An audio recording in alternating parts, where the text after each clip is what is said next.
चलिए दोस्तों, गणित के कुछ ऐसे प्रश्नों को देख लेते हैं जो दिखने से तो बहुत कठिन लगता है लेकिन बहुत ही सरल होता है और इस प्रकार के प्रश्नों को आप चुटकियों में बना सकते हैं। जी हां दोस्तों, आज मैं आपको बहुत सारे प्रश्नों का कलेक्शन लेकर आया हूं जिसको आप देखेंगे ना तो आपको मजा भी आएगा और बहुत आसानी से बना सकते हैं। जैसे यहां पर जो आपको प्रश्न दिखाई दे रहा है, क्या इसको बनाना बहुत कठिन है? नहीं दोस्तों, बहुत आसानी से बना सकते हैं। यहां पर देखिए, मैंने बहुत सारे ऐसे प्रश्न छांट के लिए हैं जिसको आप देखेंगे ना तो आपको लगेगा कि कठिन है, लेकिन याद रखिएगा ये इस प्रकार के जो प्रश्न होते हैं बहुत ही सरल होते हैं। ये प्रश्न है, यहां पर देखिए ये और मैंने प्रश्न लिया हुआ है, यहां पर देखिए इसको हमें क्या करना होगा, गुना करके जोड़ना है। तो भाई इस प्रकार के प्रश्नों को हम कैसे बनाएंगे? बहुत ही सरल तरीके से इस प्रकार के प्रश्नों को आप बना सकते हैं। यहां पर भी आप देख सकते हैं मैंने कुछ यूनिक टाइप के प्रश्न लिए हैं और इस प्रश्न में तो बच्चे अक्सर कंफ्यूज रहते हैं। अगर आप कंपटीशन हॉल में है ना, प्रतियोगी परीक्षा की तैयारी कर रहे हैं या फिर प्रतियोगी परीक्षा में बैठे हुए हैं और इस प्रकार के प्रश्न आ जाए तो निश्चित रूप से आप लोग थोड़ा सा जरूर सोचेंगे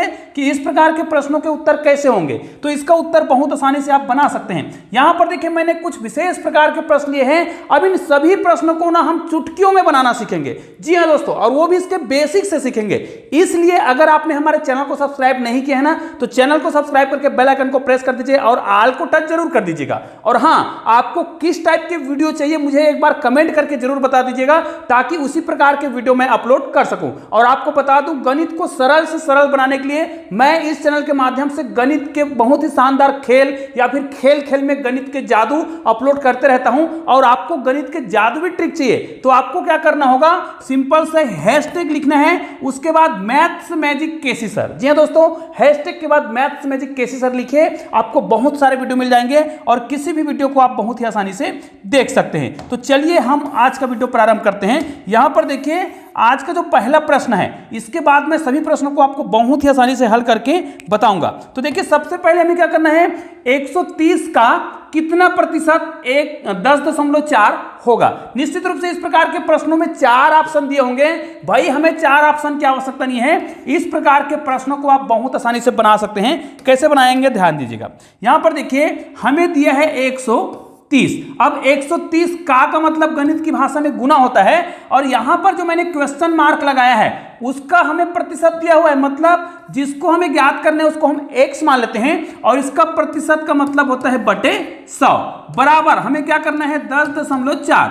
मतलब x का यही तो है ना कि 130 का कितना प्रतिशत 10.4 होगा, तो हमने उसको माना है कि x प्रतिशत, अब प्रतिशत का बटे 100 है ना। अब इसको हम हल करेंगे तो भाई यहां पर एक जीरो को एक जीरो से पहले से कटा सकते हैं और हम जानते हैं इधर का अंश हो और इधर हार हो, दूसरे साइड जब जाता है ना, एक प्रकार का तिर्यक गुना कहा जाए तो x का मान कितना निकल जाएगा 10.4 तो पहले से है। अब यहां पर देखिए जो संख्या अंश में है वो हर में जाएगा और जो हर में है वो अंश में जाएगा। मतलब 10 जो है नीचे है तो ऊपर में जाएगा और ये ऊपर में है तो ये हो जाएगा नीचे में। निश्चित रूप से भाई 10.4 को जब आप 10 से गुना करेंगे तो ये हो जाएगा 104। इसको आपको भाग देना है 13 से। निश्चित रूप से आपको समझ आ गया होगा, 13 अट्ठे कितना होता है 104। मतलब इसका पूरा जो उत्तर है वो कितना आएगा 8 आएगा। भाई इसका मतलब ये है आप क्या करेंगे 130 का कितना परसेंट 8% निकालेंगे। 8% मतलब इतना, तो निश्चित रूप से उत्तर कितना आना चाहिए 10.4 आना चाहिए।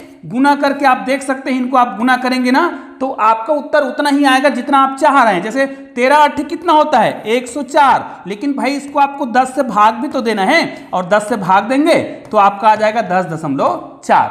ये तो हो गया हमारा पहला उत्तर। दोस्तों इस प्रकार के प्रश्नों को चाहे तो आप स्क्रीनशॉट खींच सकते हैं। दूसरा प्रश्न की ओर चलते हैं। यहां पर देखिए इस प्रकार के प्रश्नों को हम कैसे बनाएंगे। तो सबसे पहले ये वाला जो प्रश्न दिख रहा है ना, ये थोड़ा कंफ्यूजन क्रिएट करने वाला है कि इस प्रकार के प्रश्नों को हम कैसे बनाएंगे। देखिए यहां पर क्या लिखा है 0.2, 0.003, 0.004 और 0.005। अरे ये तो 2, 3, 4 और 5 वाला सवाल हो गया, तो निश्चित रूप से बड़ा सरल सा होगा इसका प्रश्न। अब भाई इस प्रकार के प्रश्नों को देखिए यहां पर उत्तर दिया हुआ है, देखिए 0.0000012 ऐसा लिखा है। इसमें आपको संख्या को गिन लेना है, यहां पर भी संख्या को गिन लेना है, यहां पर भी गिन लेना है और यहां पर भी गिन लेना है। इस प्रकार के प्रश्नों में जब हम दशमलव की संख्याओं को गुना करते हैं बार बार गुना करते हैं। तो हमें एक ही चीज करना चाहिए, ये जो दशमलव के बाद संख्या उसको टोटल गिन लेना चाहिए। देखिए यहां पर बहुत सारे ऑप्शन दिए हुए हैं, इस ऑप्शन को चलो मैं मिटा देता हूं। और देखिए यहां पर हमने जो ऑप्शन लिखा हुआ है ABCD, आप इसको देख सकते हैं, स्क्रीनशॉट खींच सकते हैं। अब इसमें से कौन सा उत्तर सही होगा, इसका मतलब देखिए यहां पर क्या है, 1 2 3 4 5 6 7 8 और 9 अंकों के बाद दशमलव। इसमें देखिए 1 2 3 4 5 6 7 8 अंकों के बाद दशमलव है। उसी प्रकार 1 2 3 4 5 6 अंकों के बाद दशमलव है। इधर में 1 2 3 4 5 अंकों के बाद दशमलव है। कौन सा उत्तर सही होगा? निश्चित रूप से इसको बनाने का एक शानदार तरीका है, उस तरीके को मैं आपको यहां पर बता देता हूं, ध्यान दीजिएगा। इतने को हम डिलीट कर देते हैं क्योंकि हम यहां पर क्या करेंगे, हल करेंगे। देखिए इस प्रकार के प्रश्नों को बनाना है तो टोटल दशमलव गिन लीजिए, टोटल गिन लेना है। तो यहां पर क्या करें, दशमलव के बाद कितनी संख्या है, 1 2 3 4 5 6 7 8 9 और 10। टोटल मैं यहां पर क्या लिख लेता हूं, 10 लिख लेता हूं। ठीक है, मुझे पता है कि 10 अंक है दशमलव के बाद इधर से। अब इस प्रकार के प्रश्न को कैसे हल करेंगे, हमें पता है कि हमने दशमलव को गिन लिया है, अब हम भूल जाते हैं कि ये दशमलव वाला है। हमें क्या करना है, 2 गुणित 3 गुणित 4 गुणित 5, बस इतना ही करना है, बस आपको इतना ही करना है और ये याद रखना है, इसलिए तो मैंने पहले इसको लिख रखा है। अब क्या करेंगे, 5 चौक 20, 20 तिया 60 और 60 दूनी 120। भाई क्या इसका उत्तर 120 आएगा? हमारे चारों ऑप्शन में कहीं पर भी 120 नहीं लिखा था। तो ये हमने दशमलव के लिए लिख रखा था कि दशमलव के बाद कितनी संख्या है, 10। इसका मतलब यह है जब इसको गुना करेंगे तो हम यहां से दशमलव लगाना प्रारंभ करेंगे, यहां से संख्या गिनेंगे, 10 संख्या के बाद दशमलव लगाएंगे। तो 10 संख्या गिनेंगे भाई, तो हमारे पास यहां पर देखिए एक तो ये हो गया, 1 2 3 4 5 6 7 8 9 और 10। अब यहां पर हम दशमलव लगाएंगे और ये हमारा उत्तर है। तो क्या हमारे ऑप्शन में ऐसा कोई था? बिल्कुल आपके उत्तर में ऐसा था, लेकिन आप जानते हैं कि दशमलव के बाद अगर कोई शून्य है तो इस शून्य का मतलब नहीं होता है और इस शून्य को नहीं लिखा जाता है। तो हमारे ऑप्शन में ये वाला 0 नहीं था। ठीक है, कौन सा 0 नहीं था, ये वाला 0 नहीं था और इतना उत्तर हमारा था। आप गिन सकते हैं, इकाई दहाई, मतलब 1 2 3 4 5 6 7 8 और 9 अंक के बाद दशमलव था, वही वाला ऑप्शन क्या होगा, बिल्कुल राइट होगा। तो दोस्तों इस प्रकार के प्रश्नों को आप इस प्रकार दशमलव संख्या को क्या करिएगा, गिन कर हल करिएगा, तो आपसे बिल्कुल भी कहीं पर भी गलती नहीं होगा। अगला प्रश्न देखते हैं और यह प्रश्न बहुत ही मजेदार भी है और शानदार है। चलिए इस प्रकार के प्रश्नों को कैसे बनाएंगे। इस प्रकार के प्रश्नों में भी आपको ऑप्शन दिया हो सकता है और नहीं दिया हो सकता है। ऑप्शन तो दिया होगा तय है, मैं चूंकि बेसिक चीज सिखा रहा हूं ना, इसलिए ऑप्शन नहीं लिखा हूं। आपको क्या करना है, इन प्रश्नों को बनाना है। चलिए यहां पर मैंने 2 टाइप के प्रश्न लिखे हैं। क्यों 2 टाइप के लिखे हैं, यहां पर देखिए हमने प्लस लिया हुआ है और यहां पर माइनस लिया हुआ है। यहां पर प्लस माइनस कुछ भी हो उससे मतलब नहीं है, हमें तो यहां पर प्लस और यहां पर जो माइनस है उससे मतलब रखना है। अब ये 2 टाइप के प्रश्न कैसे हो गए भाई, चलिए मैं आपको एक सूत्र बता रहा हूं, फिर आपको समझ आ जाएगा कि ये 2 टाइप के प्रश्न कैसे हो गए। आप एक सूत्र जानते हैं, चलो ये देखिए, ये संख्या और ये संख्या बराबर है ना, ये और ये भी बराबर है ना। अब देखिए यहां पर जो संख्या है वो किस प्रकार का बनेगा। आप एक सूत्र जानते हैं, a का स्क्वायर प्लस 2ab और प्लस b का स्क्वायर, या फिर एक और सूत्र जानते हैं, a स्क्वायर माइनस 2a और b प्लस b का स्क्वायर। मतलब ये स्क्वायर है, यहीं पर चिन्ह बदलता है, यहीं पर आपको चिन्ह को बदलना है, यहां पर प्लस होगा या फिर माइनस होगा। तो इसको हम कैसे बनाएंगे फिर, अब देखिए मैं आपको बता रहा हूं कि इन्हीं सूत्रों का प्रयोग करके आपको गणित को बनाना है। तो यहां पर देखिए ये दोनों संख्या क्या है, बराबर है। ठीक है, ये दोनों संख्या जब बराबर है भाई, तो 6.5 का हम क्या कर सकते हैं, स्क्वायर कर सकते हैं। ठीक है, यहां पर माइनस है तो माइनस ही रखेंगे। अब यहां पर क्या हो रहा है, ध्यान दीजिएगा, मैं आपको बता रहा हूं, लेकिन यहां पर मैं क्या कर दूं, ये इसको आपको ध्यान देना है। अगर आप क्या करिए, 6.5 को गुना करेंगे, ध्यान दीजिएगा, 3.5 से, और इसको गुना कर देंगे, ध्यान दीजिए, इसको गुना कर देंगे किससे, 2 से, तो निश्चित रूप से इसका जो मान है ना वो इतना आता है। आप गुना करके देख सकते हैं, मैंने तो बार बार गुना करके देखा है। अब आपको क्या करना है, यहां पर जो संख्या दिख रहा है, यहां पर वो क्या लिखा है, प्लस लिखा है, तो 3.5 ही रहेगा और इसका स्क्वायर हो जाएगा। अब आप यहां पर देख सकते हैं कौन से सूत्र का प्रयोग हो रहा है, यहां पर a स्क्वायर माइनस 2a और b फिर प्लस b का स्क्वायर। निश्चित रूप से यहां पर a का मान 6.5 है और b का मान कितना है, 3.5 है।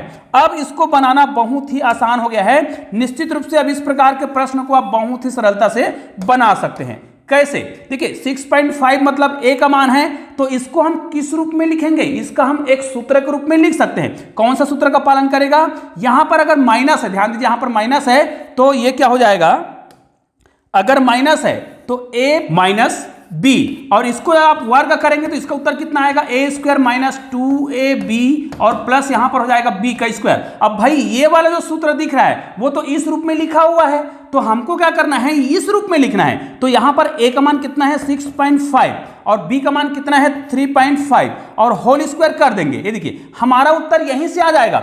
भाई 6.5 में 3.5 को घटाएंगे तो आपका उत्तर कितना आएगा? निश्चित रूप से 3.0 आएगा। अब 3.0 का आप वर्ग करेंगे तो कितना आएगा? यहां पर 3 तिया 9.0, मतलब उत्तर कितना आ रहा है? केवल और केवल 9 आ रहा है। जी दोस्तों, इस प्रश्न का उत्तर कितना आ रहा है?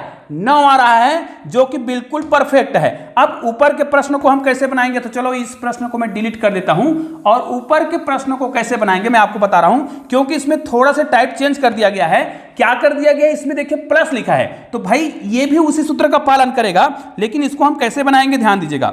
यहां पर देखिए हमें जो प्रश्न दिया गया है उसमें 7.5 का हम स्क्वायर कर सकते हैं। यहां पर प्लस है तो यहां पर भी वही होगा 2 पॉइंट, यहां पर क्या होगा? 7.5 को गुना करेंगे 2.5 से और इन दोनों को गुना कर देंगे 2 से, तो हमारा उत्तर इतना ही आएगा। मतलब ये गुना का चिन्ह है भाई, याद रखिएगा। अब यहां पर क्या हो जाएगा? 2.5 का भी क्या हो रहा है? स्क्वायर हो रहा है। अब हमें यहां पर देखिए प्लस दिया हुआ है, तो हमें सूत्र तो समझ आ गया है कि a प्लस बी का होल स्क्वायर बराबर कितना होगा? a square plus B square, है ना? या फिर इसको हम बीच में भी लिख सकते हैं, प्लस यहां पर हो जाएगा 2ab, और इस रूप में तो ये लिखा हुआ है ना? तो हमें इसको किस रूप में लिखना है? इस रूप में लिखना है। तो हमें a का मान कितना मिल गया? 7.5 मिला हुआ है। देखिए a का मान 7.5 और प्लस b का मान 2.5 है। अब भाई इन दोनों को जोड़ना है और वर्ग करना है। देखिए इस रूप में हम इसको हल कर रहे हैं, तो 5 और 5 10 का तो शून्य हो जाएगा, हासिल 1 चला जाएगा। 7 और 2 9, हासिल 1 करके कितना हो जाएगा? 10 हो जाएगा। मतलब अब दशमलव की बात है तो यहां पर 10 हो रहा है और दशमलव यहां पे लग रहा है, यहां पे आपको वर्ग करना है। तो भाई इसका मतलब तो यह हो गया कि 10 का ही वर्ग हो रहा है। तो इसको जब आप हल करेंगे तो कितना आ जाएगा? 100 आ जाएगा। निश्चित रूप से इस प्रश्न का भी उत्तर आप बहुत आसानी से बना सकते हैं। अगले प्रश्न पर चलते हैं जो बहुत ही महत्वपूर्ण है, और इस प्रकार के प्रश्न को आप देखेंगे ना तो ऐसा लगता है कि इसको हम हल कैसे करें। चलिए मैं आपको बता रहा हूं बहुत ही सरल तरीके से। यहां पर मैंने ऑप्शन लिख रखा है, इसका ऑप्शन 1.8 होगा या 1.3 होगा या 3.1 होगा, है ना, या फिर 0.5 होगा। 4 ऑप्शन दिया हुआ है और चारों ही ऑप्शन हमको ऐसा लग रहा है कि कोई भी ऑप्शन सही हो सकता है। तो चलिए इस प्रश्न को ही बहुत ही सरल तरीके से बनाने का प्रयास करते हैं। और निश्चित रूप से आपने अभी तक चैनल को सब्सक्राइब नहीं किया होगा ना, तो चैनल को सब्सक्राइब करके बेल आइकन को प्रेस कर दीजिएगा। तो चलिए दोस्तों इस प्रश्न को हम बनाते हैं। कैसे बनाएंगे देखिएगा। देखिए इस प्रश्न को हम कैसे बनाएंगे, ये भी बहुत आसान है। अब देखिए यहां पर 1.8 कितने बार आया है? 3 बार आया है। यहां पर देखिए 1.3 कितने बार आया है? 3 बार आया है। अब यहां पर देखिए ये 2 बार आया है और ये भी 2 बार आया है, लेकिन यहां पर दोनों को मिक्स कर दिया गया है, दोनों का गुना कर दिया गया है। तो भाई आपको एक सूत्र पता होगा, यदि यहां पर देखिए माइनस का चिन्ह दिया हुआ है ना, यहां पर a का त्रिघात माइनस b का त्रिघात, ध्यान दीजिएगा इस सूत्र को आप बहुत ध्यान से देखिएगा, इसके बराबर होता है a माइनस बी, और अंदर में a का स्क्वायर होगा प्लस a और b होगा और प्लस b का स्क्वायर। ध्यान दीजिएगा अगर यहां पर माइनस है तो केवल यहां पर माइनस होता है और अंदर में पूरा प्लस होता है। इसी सूत्र को आप बदल कर भी लिख सकते हैं, ठीक है। अगर क्या हो जाए यहां पर प्लस हो जाए तो यहां पर क्या हो जाता है? माइनस यहां पर हो जाएगा, ये वाला चिन्ह जो दिख रहा है वो माइनस हो जाएगा। अब इसी सूत्र में क्या करना है, हमको गणित को बनाना है, तो हमें इसको क्या करना होगा? इस रूप में बदलना होगा। तो निश्चित रूप से कितने बार आया है? 3 बार आया है। देखिएगा 3 बार आया है और ये भी 3 बार आया है। इसका मतलब ये है कि 1.8 को मैं क्या कर सकता हूं? घात 3 लिख सकता हूं। माइनस दिया है तो माइनस लिखेंगे, और 1.3 लिखा है इसको भी हम घात 3 लिख सकते हैं, ठीक है। और नीचे को हम क्या लिखेंगे? ध्यान दीजिए नीचे को हम क्या लिखेंगे? ये 2 बार है, मतलब ये 1.8 का घात 2, यहां पर प्लस लिखा है तो यहां पर क्या है? 1.8, तो 1.8 ही लिखते हैं। और यहां पर क्या है? 1.3 है, ठीक है, गुणित 1.3 है, लिख दिए। अब यहां पर क्या है? प्लस 1.3 है, इसका क्या हो जाएगा?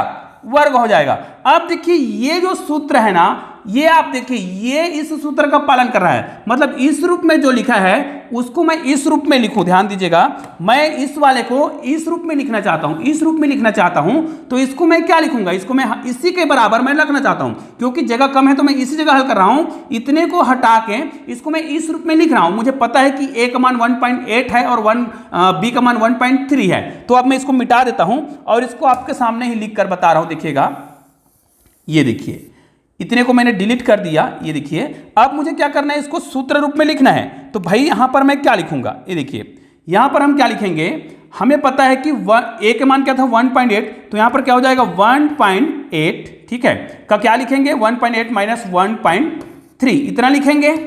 अब यहां पर क्या लिखेंगे, देखिए 1 ये हो गया ना, इसको हमने माइनस कर दिया। अब यहां पर 1.8 का क्या हो जाएगा, स्क्वायर हो जाएगा, प्लस यहां पर क्या हो जाएगा 1.8 गुणित 1.3 होगा, उसके बाद यहां पर प्लस होगा और b मतलब 1.3 का स्क्वायर, इसको हम पूरा स्क्वायर लिख सकते हैं या फिर ऐसा लिख सकते हैं, ठीक है। ये हमारा हो गया।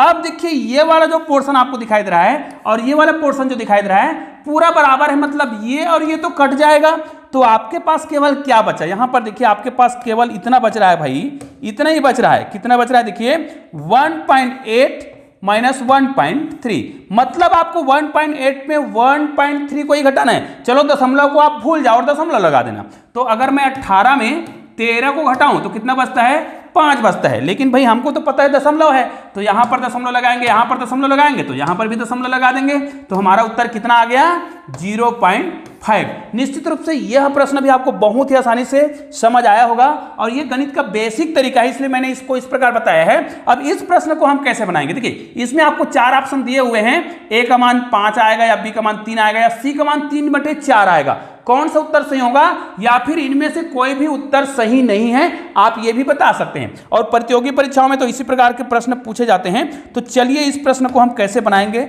आपके सामने बता रहे हैं। इस ऑप्शन को मिटा देते हैं, है ना, कौन सा ऑप्शन सही है देखते हैं। ये मिटाना पड़ेगा, ये सब हमने डिलीट कर दिया, ठीक है। अब चलिए इस प्रश्न को बनाते हैं, ठीक है। इसको बनाने का बेसिक तरीका यह है भाई, जब भी आप इस प्रकार के प्रश्न को बनाएं तो आपको एक चीज हमेशा याद रखना है, बोडामास का नियम कहता है कि अगर कोष्टक दिया हो तो सबसे पहले आपको कोष्टक को हल करना चाहिए, ठीक है ना। छोटा कोष्टक, मंझला कोष्टक, बड़ा कोष्टक, इस क्रम से हल करा जाता है। छोटे कोष्टक को पहले हल करेंगे, फिर मंझले कोष्टक को, फिर बड़े कोष्टक को, उसके बाद भाग की संक्रिया को हल करते हैं, फिर गुणा को करते हैं, है ना, उसके बाद जोड़ना और घटाना की संक्रिया को पूरा करते हैं। तो इस प्रकार के प्रश्नों को आप ध्यान से देखिए। यहां पर 4 गुणित बड़ा कोष्टक लिखा है, 3/4 है, फिर यहां पर मंझला कोष्टक है ना, सर्पाकार कोष्टक है, 4 गुणित 3 है, फिर भागित 3 गुणित 3 है, या कोष्टक में है। तो भाई यहां पर ये कोष्टक में दिखाई दे रहा है, तो हमें सबसे पहले इसी को हल करना पड़ेगा। तो क्या हो जाएगा 3 तिया 9 हो जाएगा। अब ये वाला कोष्टक, छोटा कोष्टक तो हट गया, यहां पर भाग का चिन्ह लगा है, 3 है, गुणित है 4 है। ये वाला कोष्टक का प्रयोग अभी हमें करने वाले हैं, ठीक है। तो ये हो गया, यहां पर इसके बाहर में 4 है, भागित कितना है 3 है, उसके बाद बड़ा कोष्टक और बाहर में कितना है 4 है, ठीक है। अब इसको हम क्या करेंगे, यहां पर देखिए अगर गुना और भाग, यहां पर देखिए एक जगह गुना की संक्रिया दिख रहा है, यहां पर देखिए गुना और यहां पर भाग, तो हमको पता है गुना और भाग की संक्रिया हो तो निश्चित रूप से हमें भाग की संक्रिया को पहले हल करना चाहिए, ठीक है। तो अब हम क्या करेंगे, यहां पर 4, बड़ा कोष्टक 3, भागित यहां पर 4 होगा। अब ये क्या करेंगे, इसको हल कर रहे हैं, तो कोष्टक को तो हम ऐसे ही रखते हैं, अभी तक कोष्टक को हम हल नहीं कर रहे हैं। यहां पर 4 है, गुणित भाग की संक्रिया को पहले हल कर रहे हैं, और भाग की संक्रिया को हल करेंगे तो क्या हो जाएगा, भाग की संक्रिया को हम गुना की संक्रिया में बदलेंगे तो 3 गुणित 1/9। अब इसको आप हल कर सकते हैं, 3 एकम 3 और 3 तिया 9, तो यहां पर कितना बचा 1/3 बचा हुआ है। ये कोष्टक का प्रयोग कर दिए। अब क्या करेंगे, 4 बड़ा कोष्टक 3 भागित 4। अब ये कोष्टक दिख रहा है तो आप क्या करिएगा, कोष्टक का मतलब क्या होता है, गुना होता है। अब यहां पर क्या हो रहा है, 4 गुणित 1/3 मतलब 4/3 हो रहा है। अब देखिए हमने यहां पर भी कोष्टक को हल कर दिया है। अब क्या करेंगे, यहां पर देखिए गुना का संक्रिया दिख रहा है और यहां पर भाग की संक्रिया दिख रहा है, तो किस संक्रिया को पहले हल करेंगे, भाग की संक्रिया को हल करेंगे। अब भाग की संक्रिया दिया है तो 4 और बड़ा कोष्टक को भी ऐसे ही रखेंगे। यहां पर क्या हो जाएगा, 3 लिखेंगे और भाग की संक्रिया को गुना में बदलेंगे, तो ये जो 4 दिख रहा है वो क्या हो जाएगा 1/4 हो जाएगा, और गुना यहां पर क्या हो जाएगा 4/3 3 ही होगा। अब क्या करेंगे, अब सभी गुना की संख्या दिख रहा है, इसलिए इसको हम हल कर सकते हैं। कैसे? 4 को 4 से कटा देंगे, 3 को 3 से कटा देंगे। अब हमारे पास क्या बचा? 4 और बड़ा कोष्टक में क्या बचा? केवल 1। अब बड़ा कोष्टक को हटाएंगे तो 4 गुना 1 होगा और उत्तर कितना आएगा? 4 ही आएगा, जो कि यहां पर हमने ऑप्शन दिया था उसमें कहीं पर भी 4 नहीं था, मतलब लास्ट में लिखा था इनमें से भी कोई नहीं। निश्चित रूप से इस प्रकार के प्रश्न को आप बहुत ही आसानी से बना सकते हैं। और चैनल को आपने अभी तक सब्सक्राइब नहीं किया ना, तो नीचे मेरे चैनल का लोगो दिखाई दे रहा है, 2 बार क्लिक करना है, चैनल को सब्सक्राइब करना है। बगल में गणित के 2 शानदार वीडियो दिखाई दे रहा है, किसी भी वीडियो को क्लिक कीजिएगा और एक शानदार वीडियो का आनंद लीजिए। तो दोस्तों मिलते हैं ऐसे ही और बेहतरीन वीडियो के साथ, तब तक के लिए जय हिंद, जय भारत।